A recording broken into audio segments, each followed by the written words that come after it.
你唱舞落花，陪我数年华。那人是你吗？月光不说话，影子双双侵蚀遗憾。火小小一点光，大风中流浪，天黑有灯火，雨里有打伞。当我红了眼眶，你伸出手掌，泪在你掌心开花。我微微抹点妆，陪我看月亮，他记得我们并肩的模样。哪怕岁月猖狂，眼角染风霜，都是你赠我的糖。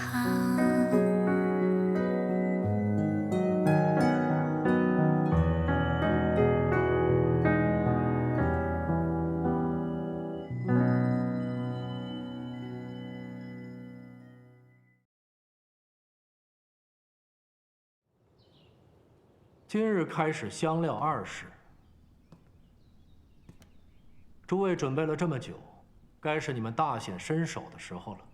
和织造不同，香料2试为闻香。你们需在10几种混合的香料中分辨出5种以上，方可进入下一轮。有1炷香的功夫，时辰到未写出5种者，便算出局。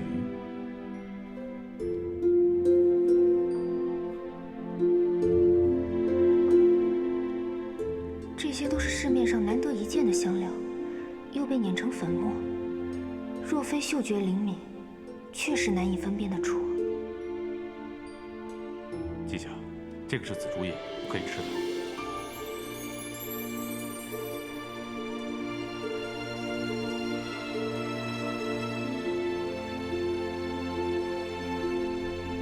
这些书里记载了许多花草药理，是根本之所在，必须熟读牢记。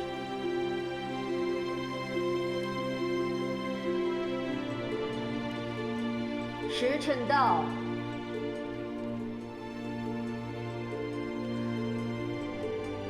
请公主过目。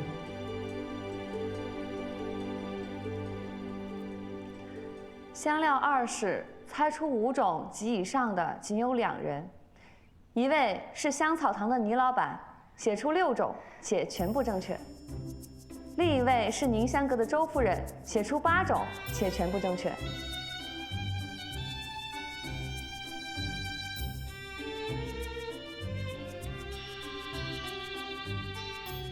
香料2试，周夫人和倪老板进入3试。袁大人，请宣布规则。这第3试，你们2人需调制一款夏季用的香膏，留香长久为胜，限期5日。为了能做出最好的香膏，特许你们2人使用我们公事局库房里最好的香料。诺。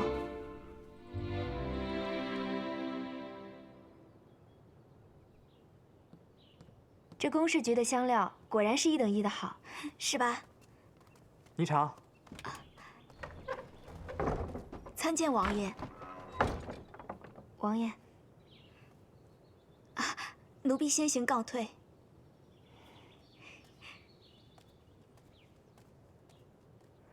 你怎么来了？猜到你会领出入库房的牌子，于是便在这里等你了。这来库房的机会可不是随时都有的，如今得到特许，当然想来见识一番了。确实是一个难得的机会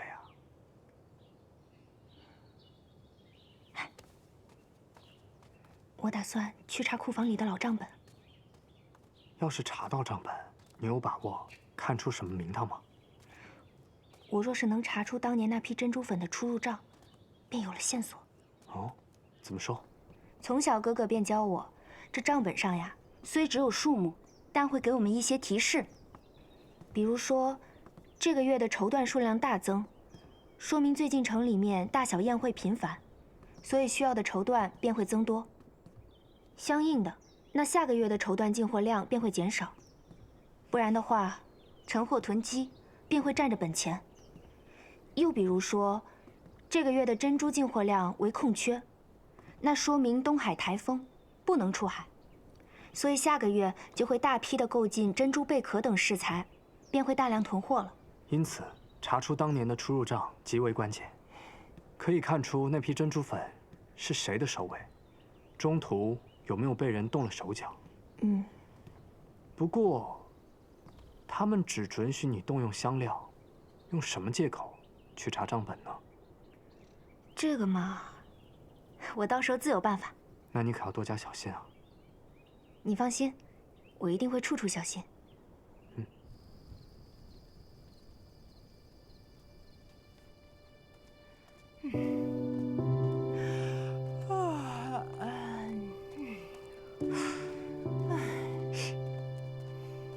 倪老板，这边请。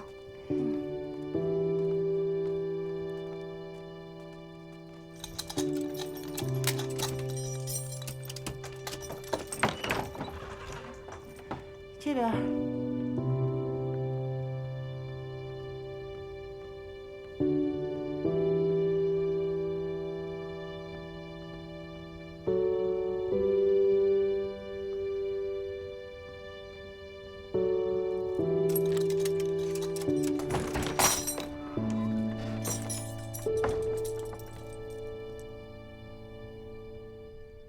这里就是集坊，倪老板，您慢慢找，我们在外边等你。多谢。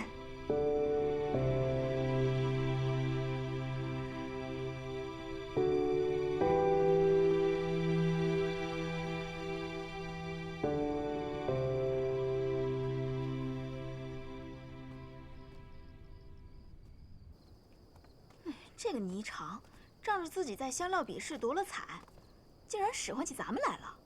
这么大半夜的，非要到集坊找东西，害得我们要看着灯火，不能歇下。哎，真是倒霉。可不是嘛，不就做个香膏吗？到集坊干什么呀？还要找什么大年纪？就是啊，烦死了。哎，算了，别说了，免得让他听见。人家如今啊，可是个红人呀。哎，听见就听见了呗。等比试完啊，他们也就出去了。到时候啊，他们享他们的福，咱继续吃咱的苦。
当年的那批珍珠粉，这里头并无记载。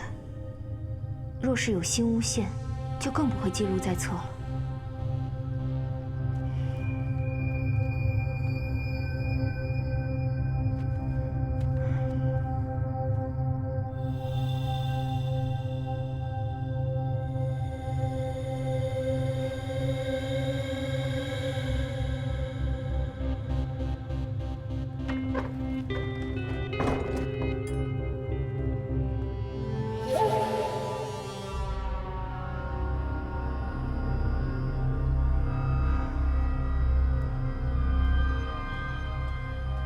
二位姐姐，辛苦了，我找到东西就先走了。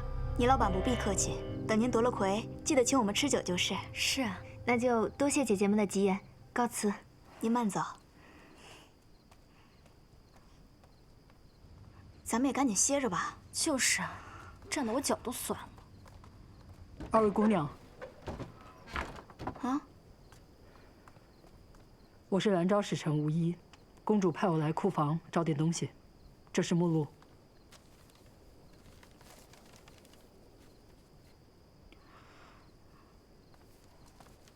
吴姨大人要找的东西这么多，今儿大概是睡不成了。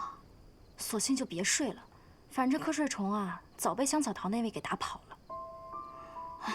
难道这么晚了，霓裳姑娘还在库房找东西不成？啊，那位去的不是库房，是集房，不过人已经走了。吴姨大人，您请进吧。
来喽，来，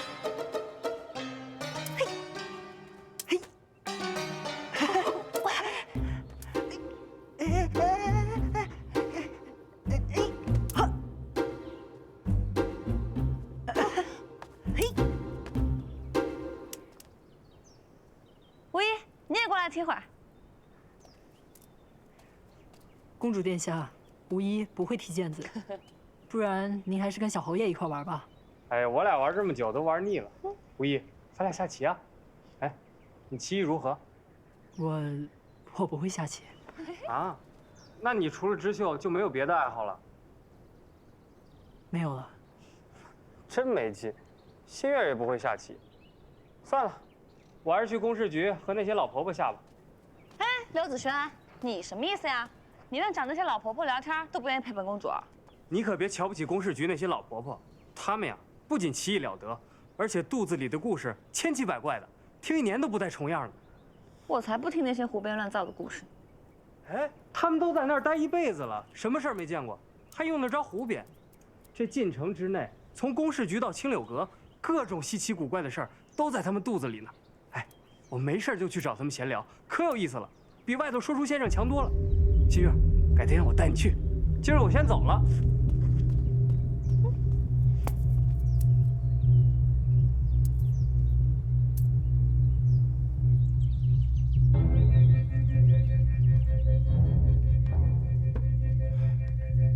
当真？我瞧得真真切切。这个霓裳在公事局集房里翻什么大年纪？他到底想干什么？难不成他想查什么东西？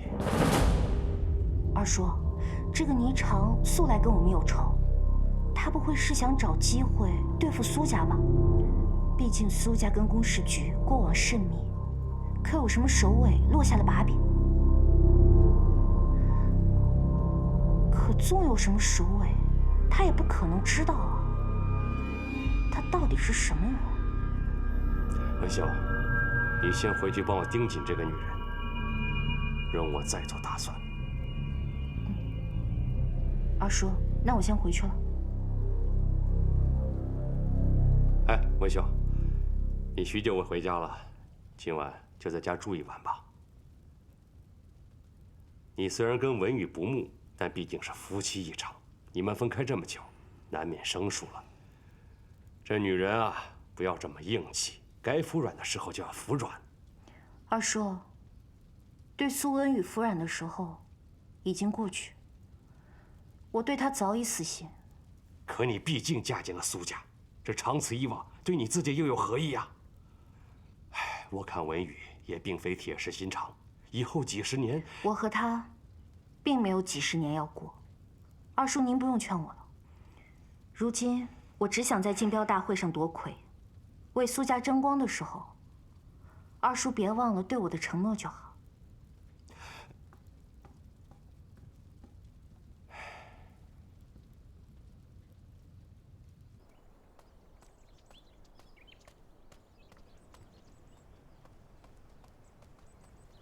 这个时候你怎么会在这儿？哟，这不是苏大少爷，进来可好啊？你又在和我二叔商量什么阴谋诡计，对付霓裳呢？是啊，你的霓裳姑娘，我怎么会让她好过呢？文秀，放下仇恨吧，不要为了仇恨迷失你自己。 你现在，我怎么了？我现在过得很好，苏文宇，我告诉你，我一定要让你后悔。看不起我的人，我都会让他们后悔。那你也要注意一下自己的名声。就算是不为了苏家，为了你自己，你也要活得体面一点。最没有资格说这话的。 就是你，苏文宇。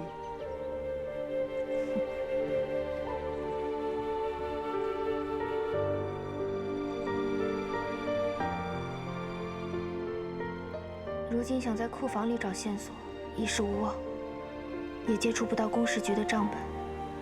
当年的事，早已被人遗忘。我该如何是好？爹，娘。 姐姐，你们在天有灵，可不可以告诉我，我该怎么办？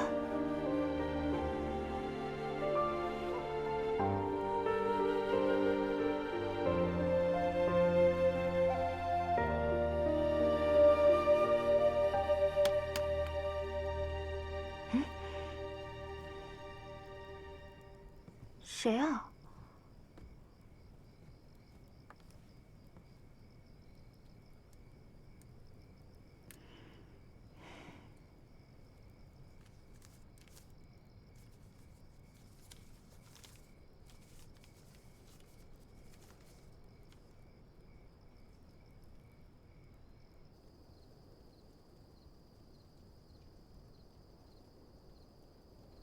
旧案无踪，旧事可寻，旧人可问。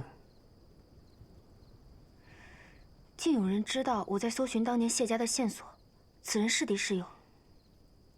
这人可能是在提醒你，旧案有迹可循，至少非敌。旧事可寻，旧人可问。 这我应该问什么人啊？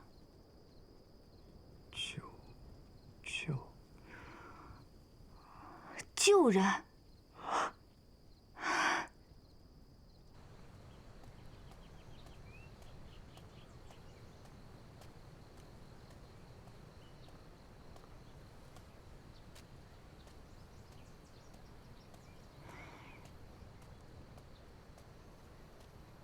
唉。 天天刷着便桶，搞得我回家饭都吃不下。没办法，这就是咱们的命。谁说不是？再把这边刷一刷吧。哎呀，婆婆们好。哎，给你倒就好了。婆婆好，我是来参加竞标大会的商户，我叫霓裳。我做了好多胭脂香膏，想拿来给各位试试。婆婆。 嗨，我们城日里刷着便桶，又都是黄土埋了脖子的人了，图什么香膏？你以为都跟你们这起子年轻狐狸一样呢？您这话就不对了。有什么不对？就算年纪再大，那也是女人。这女人天生爱美，年轻的有年轻的美，年长的有年长的美。再说了，就算脸上长了皱纹，身体不变。那也得把自己收拾得香香的，不管别人，自己闻着也高兴。您说是不是？说得好。哎呀，说得好啊！你这个老太婆呀，哎，人家姑娘好心送香膏来，你不领情就算了，你还凶，你都吓着人家姑娘了。多谢这位婆婆。哎，姑娘，要不嫌弃的话，这香膏送给我这老太婆，可使得呀？使得，我帮您试试。哎，好好。哎，这香膏呀，抹在耳后，就可以留香1天呢。嗯，好。还有手腕。好。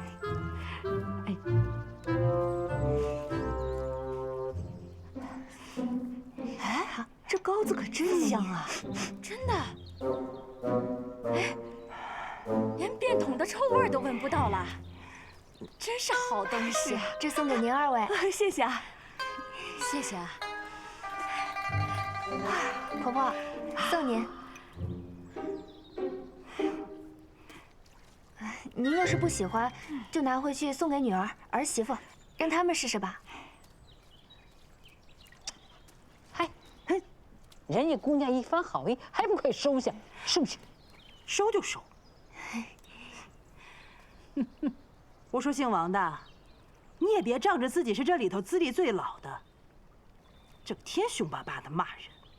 骂人？哎呦，真香！我骂你怎么了？啊？骂你怎么了？谁让你不识好歹呀？睁眼看看，整个这公事局有几个肯拿正眼看我们这些老东西呀？难得人姑娘把我们当人，你还打起架子来了你！哼！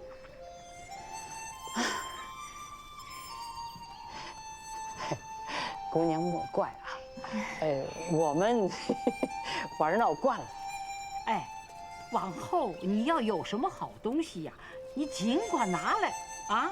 是的，反正我们这些老东西闲着也是闲着，帮你鉴赏鉴赏，不费什么事儿。婆婆，您可是这里资历最老的。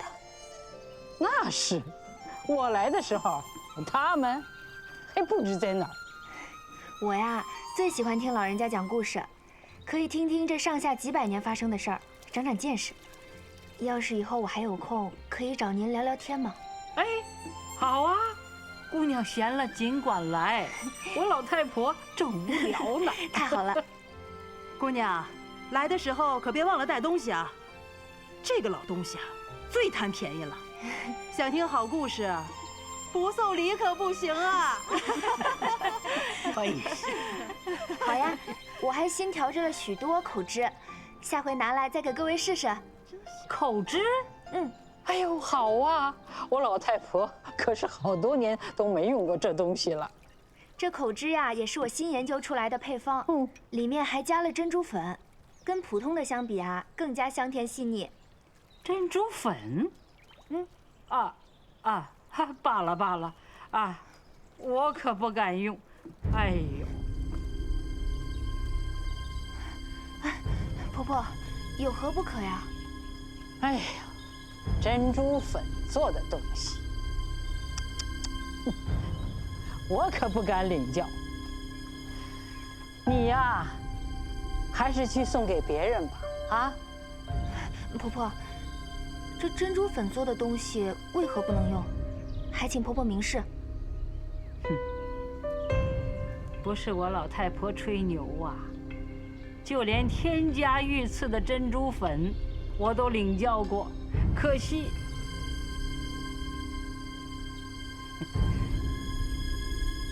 你那普通的货色，我就更不敢领教啦。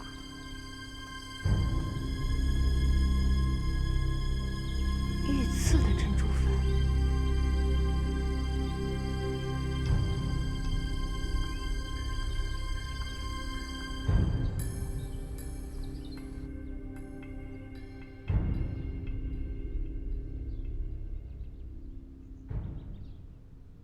苏老板这块玉珏，成色甚佳呀！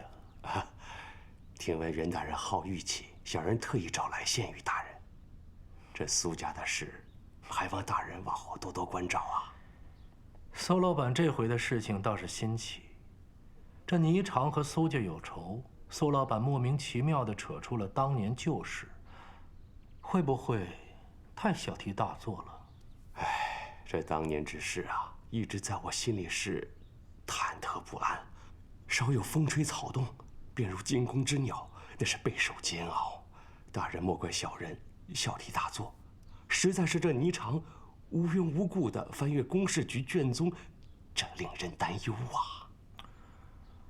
当年之事已经斩草除根，你还怕什么呢？话虽如此，可是时过境迁了，本官不想再牵扯进来，此事就此作罢。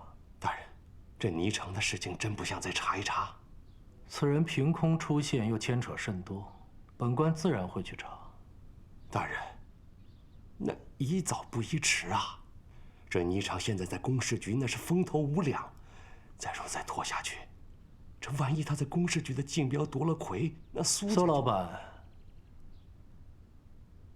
你有些日子没到我这里来了，咱们的情分也生疏了很多。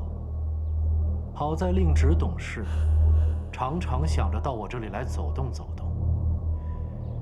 今日苏老板拿了一块玉珏，却提了诸多要求，不知是何用意啊？如今啊，我这家中事务繁杂呀，我疏忽了袁大人，还望大人见谅。只怕不是疏忽，是有意疏远吧？时候不早了，本官就不留苏老板叙旧了。阿木，苏老板，请。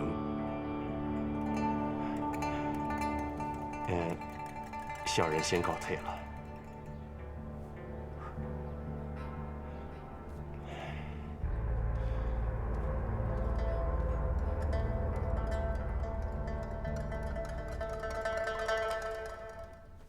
阿木，在。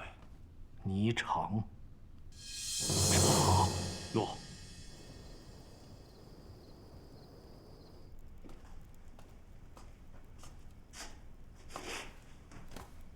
哎，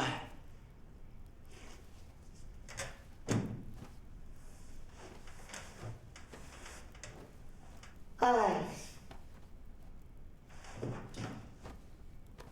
哎，福三儿，福三儿，谁呀？我阿强，趁高大人不在家，咱们出去赌钱喝酒去啊！我要是出得去，还用你叫吗？高轩那两口子呀，已经给门房的人发话了，只要我逃出去，就要打断我的腿。我带你走后门。快点儿！哎呀，快走了，天香楼的姑娘正等着你呢。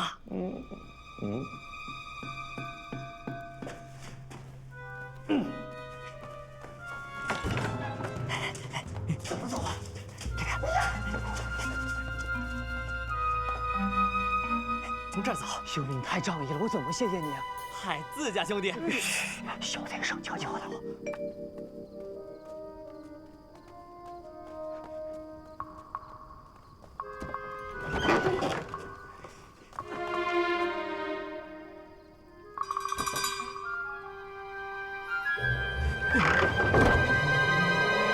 你谁呀？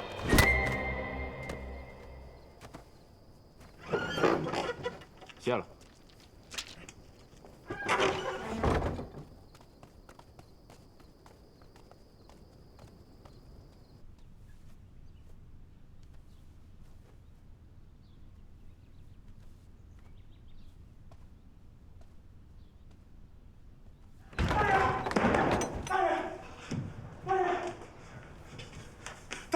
大人，不好了！大人，放肆！当这什么地方？富三儿跑了。哪个富三儿？我外侄儿啊，就是我们上次派去给欧阳子瑜下药的。你胡说什么？出去！出去！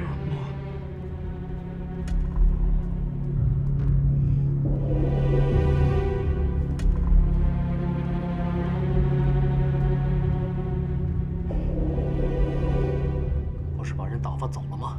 怎么会跑呢？本来是想打发走的，但是我夫人不让，我就心想着把它藏起来。这没想到，今儿一早，人没了。那不赶紧去找？如果欧阳子瑜先找到他，你知道会有什么后果吗？我已经派人找了，大人，但是我怕呀。您说这人要是让欧阳子瑜抓到了，那就让他永远闭嘴。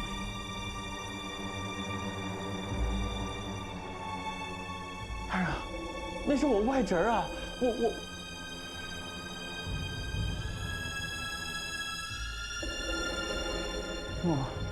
文秀有一言，斗胆讲给二位大人。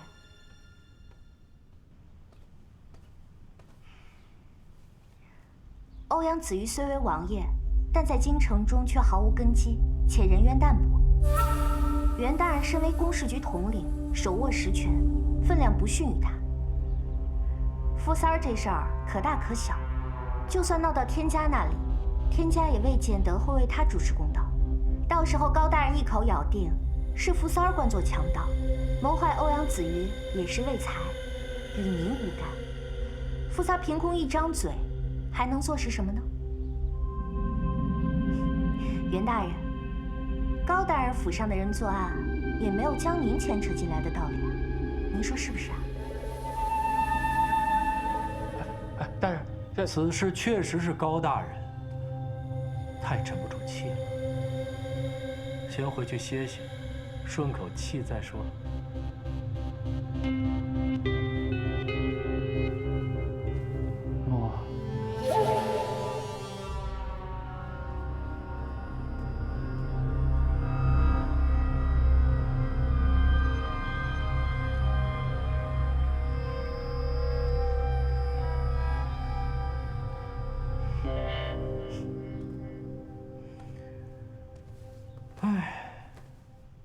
不愧是苏家的少奶奶，当真是有点见识。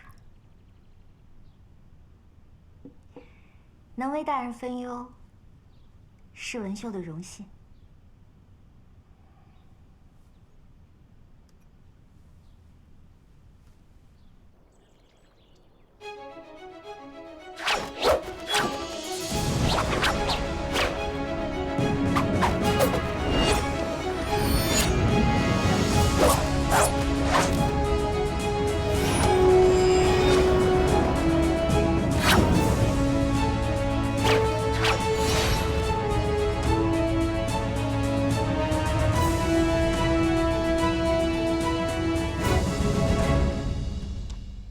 王爷，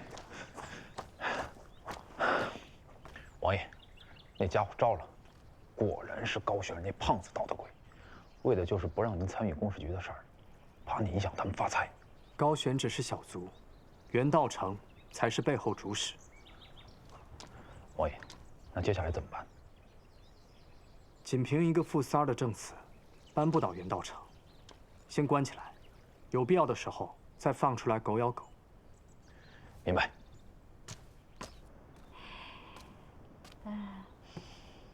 婆婆，王婆婆，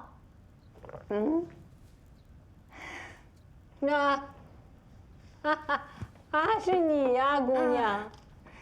哎，来，快坐，快坐。哎呦，坐。婆婆，您别喝太多酒了。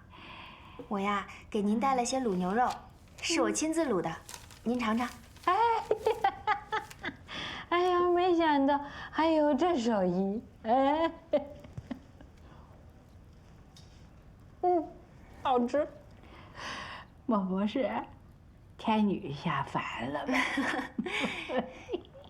婆婆，您要是喜欢吃呀，我下次再多做一些。婆婆，我有件事想问您，就是您昨日说那珍珠粉用不得，这是为何？啊，您莫怪，我是做脂粉的，这好奇就想来问个究竟。当年公事局进来过一下，我呀偷了点出来，把它分给姐妹们了。她们呢，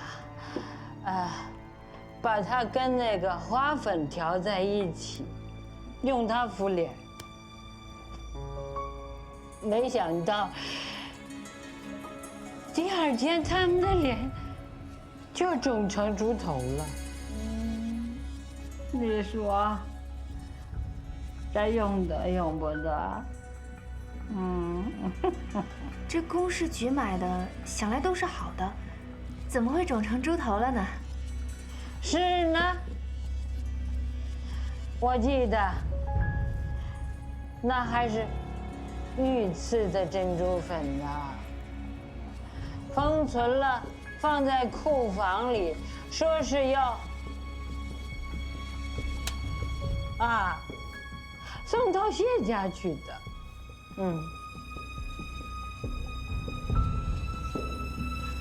可是城东做绸布的谢家，正是。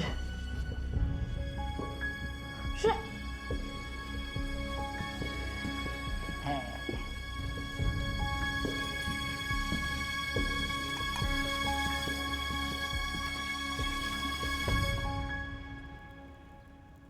那个时候啊，公事局这儿管的不像现在这么严格啊。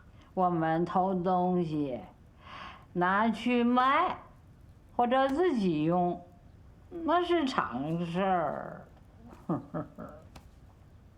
我是想啊，这么好的东西，总得自己享用才是啊。可是没想到，我一进了库房，就坏事儿。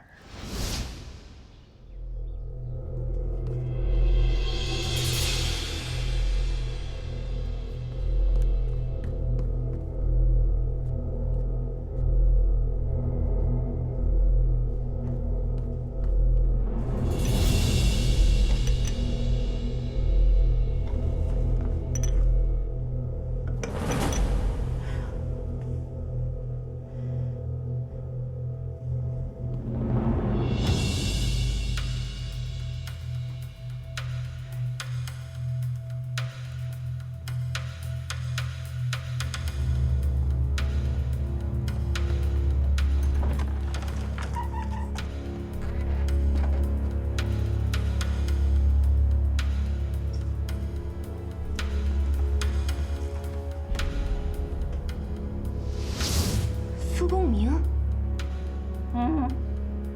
就是的。我就看见他呀，在那个珍珠粉盒边上一阵的捣鼓，不知道鼓什么。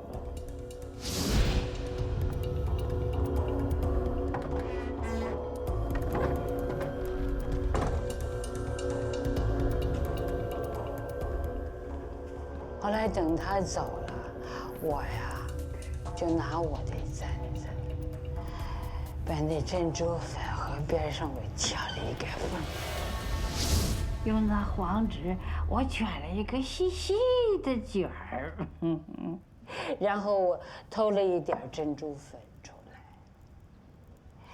没想到回去一用就坏事儿了。他们的脸都肿成猪头了。后来这个事儿啊，被管事的知识知道了，臭骂了我一顿。婆婆，那苏公明去公事局可是去送什么东西的？哎，苏家跟公事局向来有来往。往里送东西，那是常事儿。那您的意思是，他进去之后也接触了珍珠粉？不知道，不知道，就看他在那一阵捣鼓，不知捣鼓什么。那苏公明进去可会有记录？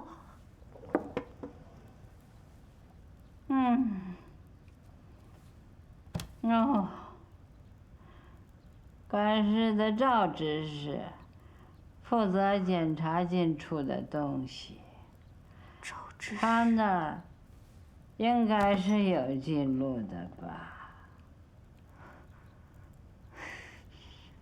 婆婆，婆婆。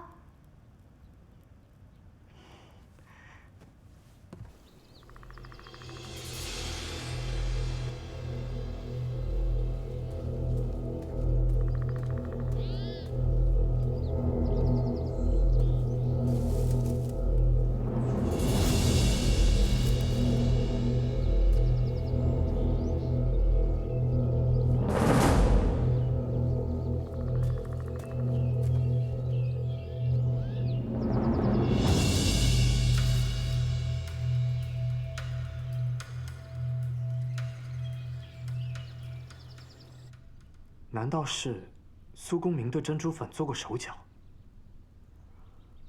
那就说明这珍珠粉到你家之前就已经被调换过了。可是当年我家收到珍珠粉的时候，上面御赐的封条是完好无损的。苏公明不可能凭借一己之力伪造御赐封条，他一个商人，又怎么可能随意进出公事局的库房呢？除非袁道成。不过此事还需要证据，我再去找，一定能找到的。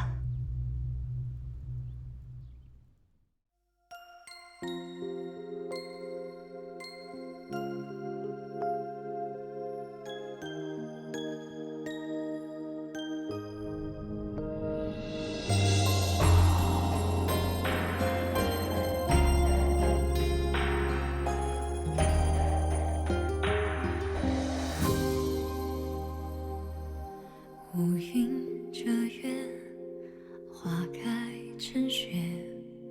此生望不断是离别。愿尝尽泪，笑一干，无邪与你再相见。遥望多少星光，穿多少荒唐，才能一生滚烫。要借几番无常，随多少愿望，才留住身旁。只愿此生不负所爱，哪怕烟花中离散。长夜